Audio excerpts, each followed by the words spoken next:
शिक्षक पदवी पूरण दाबी रे छात्र छात्री धारणा। खंडपड़ा ब्लॉक अधीन कुंभारपड़ा उच्च विद्यालय खाली थिबा संस्कृत शिक्षक और खेल शिक्षक पद पूरण दाबी नहीं पंचायतवासी बुधवार आंदोलन को ओह्लाइले।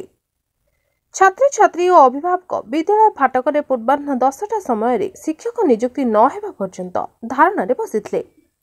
खबर पाई जिला शिक्षा अधिकारी घटना रे हस्तक्षेप करी निकटस्थ रयत ढोलमरा ग्राम स्थित बापूजी विद्यापीठ में कार्यरत संस्कृत शिक्षयित्री नमिता साहू को प्रत्येक सप्ताह 3 दिन कुंभारपड़ा उच्च विद्यालय में उपस्थित रही शिक्षादान करने निर्देश देवा परे धारणा प्रत्याहृत होता।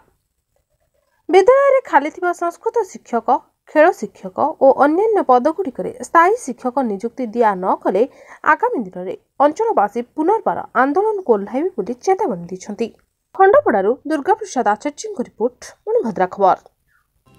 आपण मानकर स्नेह श्रद्धा एवं भल पाइबा को पाथेय करी मणिभद्रा खबर यूट्यूब फेसबुक एवं पोर्टाल ले तार सफलता बजाय रखिछि।